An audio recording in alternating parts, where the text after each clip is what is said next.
Assalamualaikum warahmatullahi wabarakatuh. Saya Muhammad Wahid, mahasiswa Universitas Tanjung Pura.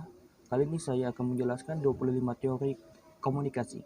Yang pertama, teori komunikasi behaviorisme. Teori komunikasi yang satu ini mungkin sangat sering Anda dengar. Teori ini dikembangkan oleh ilmuwan asal Amerika Serikat bernama John B. Watson. Menurutnya, teori behaviorisme ini mencakup semua perilaku, termasuk tindakan balasan atau respon terhadap suatu rangsangan atau stimulus. Artinya bahwa selalu ada kaitan antara stimulus dengan respon pada perilaku manusia. Jika suatu stimulus atau rangsangan yang diterima seseorang telah teramati, maka dapat diprediksikan pula respon dari orang tersebut. 2. Teori komunikasi humanisme. Teori ini dikembangkan oleh Nenel yang diilhami oleh perkembangan psikologi humanisme. Komunikasi humanisme pernah diimplementasikan dalam dunia pendidikan melalui humanistik kurikulum. Isi teori lebih menekankan pada pembagian pengawasan dan tanggung jawab bersama antar peserta didik dengan harapan nantinya peserta didik dapat menyesuaikan dalam kehidupan masyarakat. 3. Teori informatif. Teori ini dikembangkan oleh Shannon dan Weaver. Teori informasi merupakan salah satu teori klasik di mana teori ini menitik beratkan pada komunikasi sebagai suatu transmisi pesan dan bagaimana transmitter menggunakan media dalam berkomunikasi.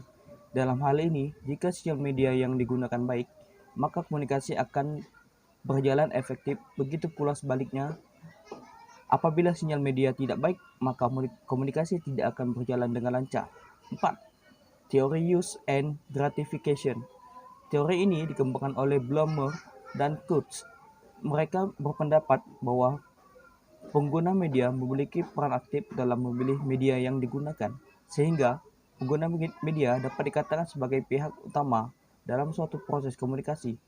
Dalam hal ini, pengguna mempunyai pilihan untuk menentukan media yang sesuai dengan kebutuhannya. 5. Teori agenda setting. Teori ini dikembangkan oleh McCombs dan Shaw. Teori agenda setting beranggapan apabila media memberikan tekanan pada suatu peristiwa, maka media tersebut akan membuat masyarakat menganggap peristiwa itu penting. Dalam hal ini, media mempunyai efek yang sangat kuat dalam mempengaruhi asumsi masyarakat, sehingga akan muncul asumsi bahwa apa yang dianggap penting oleh media akan dianggap penting oleh masyarakat. 6. Teori konstruktivisme. Teori ini dikembangkan oleh Piaget dan Vygotsky adalah nama yang selalu dikaitkan dengan teori ini. Teori konstruktivisme beranggapan bahwa manusia selalu memiliki pandangan sendiri terhadap kenyataan. Mereka senantiasa mencari dan mempelajari untuk menemukan bahasa pertama dan kedua. Di sisi lain, teori ini juga didefinisikan sebagai pembelajaran generatif. Pembelajaran yang merupakan suatu tindakan untuk menciptakan suatu makna dari apa yang telah dipelajari. 7. Teori nativisme. Chomsky dan Hadley adalah tokoh pendukung teori nativisme. Teori ini berpandangan bahwa manusia satu-satunya makhluk Tuhan yang dapat berkomunikasi melalui verbal. Di sisi lain, bahasa merupakan suatu yang kompleks, oleh karenanya manusia senantiasa belajar untuk dapat berkomunikasi dalam makhluk Tuhan yang lain. 8. Teori sibernetik. Wiener adalah tokoh di balik teori ini. Teori ini tergolong teori baru sejalan dengan perkembangan teknologi informasi dan ilmu sosial. Teori sibernetik merupakan suatu sistem pengontrol yang didasarkan pada komunikasi sosial.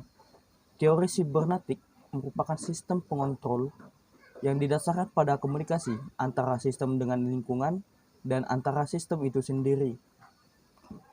Pengontrol dari sistem berfungsi dalam memperhatikan lingkungan. Penerapan teori sibernetik biasanya diperuntukkan kepada siswa agar mencapai hal yang efektif. 9. Teori kognitivisme. Teori kognitivisme mengedepankan proses belajar dibandingkan dengan hasil proses itu sendiri. Belajar tidak hanya sekedar melibatkan hubungan antara stimulus dan respon, tetapi juga melibatkan proses berpikir yang kompleks lebih dari itu. Belajar merupakan proses perubahan persepsi dan pemahaman.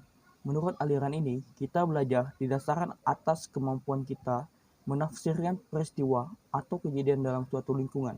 5 di mana proses belajar tersebut terdapat 4 tahapan, yaitu asimilasi, akomodasi, diskualibari, dan ekualibrasi. 10. Teori ketergantungan. Teori ini dikemukakan oleh Sandra Ball, Rockets, dan Malvin DeFleur. Fokus dari teori ini terletak pada kondisi struktural yang ada di masyarakat. Fokus ini sangat cenderung mudah untuk dipengaruhi oleh media massa. Teori ini dapat disematkan pada komunikasi masyarakat modern, di mana pada masyarakat modern, media massa dianggap suatu hal yang sangat penting dalam mencapai tujuan beberapa proses, diantaranya yaitu proses memelihara perubahan serta konflik dalam tatanan masyarakat dan masalah perorangan dalam suatu aktivasi sosial. 11. Teori inokulasi. Teori ini pada mulanya disampaikan oleh McGuire, di mana inokulasi dapat pula disebut sebagai suntikan yang mengambil analogi pada ilmu medis. Ibaratkan orang yang tidak siap menahan penyakit, maka dia harus disuntikan vaksin untuk memperkuat daya tahan tubuhnya. Teori ini mengemukakan bahwa lebih baik membekali terbujuk dengan argumen sanggahan daripada membiarkan tidak siap menyangkal perspektif lawan. 12. Teori kultivasi. Teori kultivasi merupakan teori komunikasi yang membahas mengenai efek dari komunikasi massa. Pandangan dari teori ini adalah bahwa media massa memiliki efek yang bersifat kumulatif dan lebih berdampak pada tatanan sosial. Pada tataran sosial budaya dalam masyarakat daripada personal seseorang. Teori ini dikembangkan oleh George Gardner. 13. Teori Spiral of Silence. Teori ini berkaitan dengan bagaimana terbentuknya suatu pendapat umum dalam masyarakat. Spiral of Silence menjelaskan bahwa terbentuknya pendapat umum dalam masyarakat ditentukan oleh proses saling mempengaruhi antara komunikasi massa, komunikasi antar pribadi, dan persepsi masing-masing individu serta hubungan dengan pendapat orang lain dalam masyarakat. Teori ini dikembangkan oleh Elizabeth Noel dan Newman. 14. Teori norma dan budaya. Teori ini beranjak dari pengaruh media massa yang kuat mengenai suatu hal.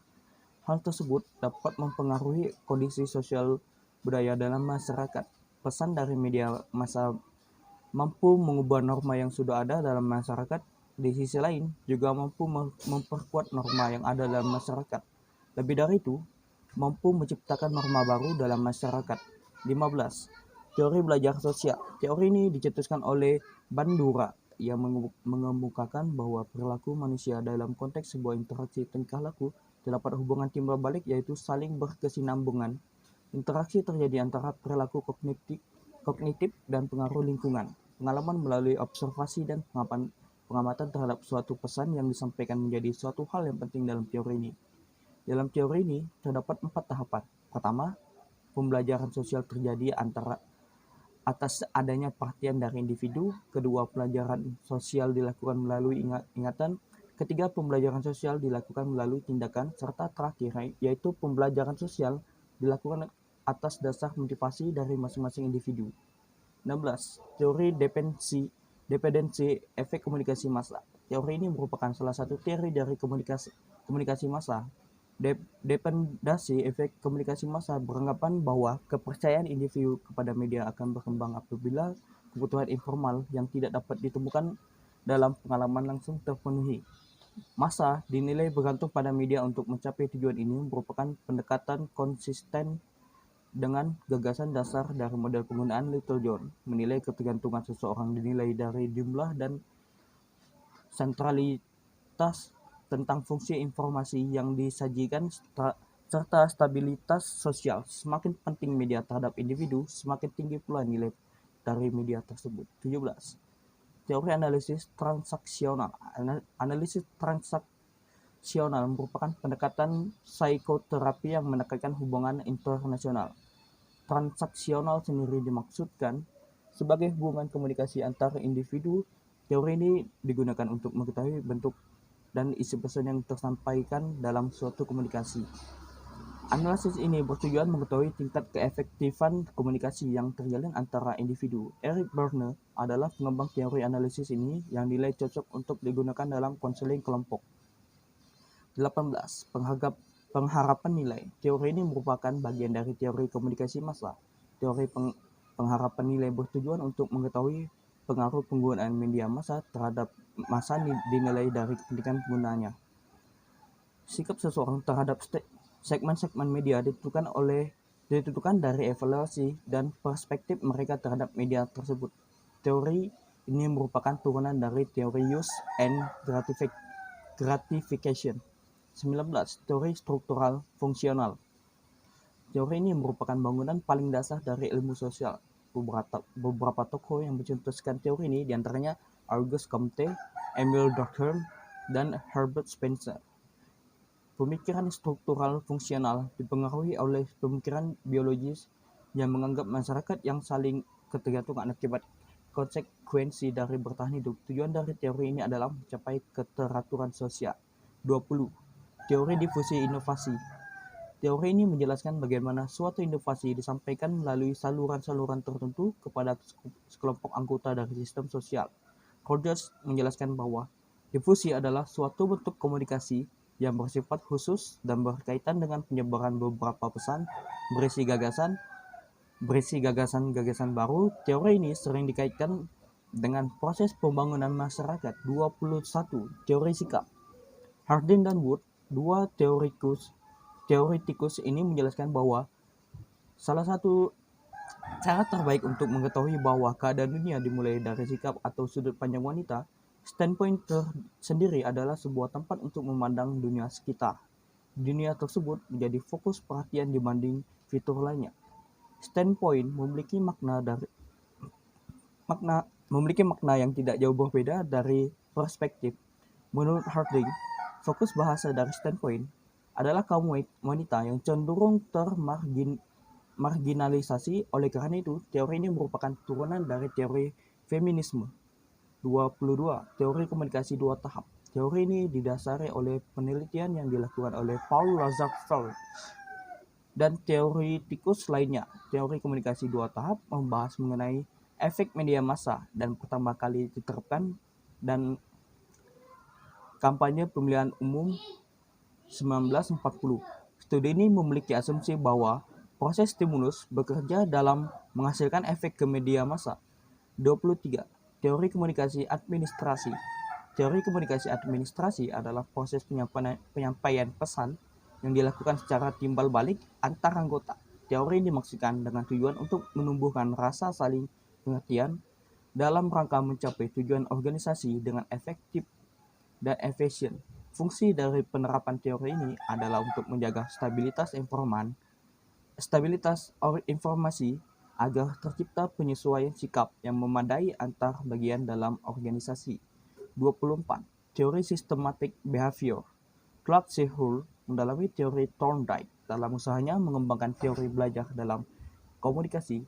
Beberapa prinsip yang digunakan memiliki kesamaan dengan prinsip para behaviorus yang berdasarkan adanya stimulus dan respon serta motivasi.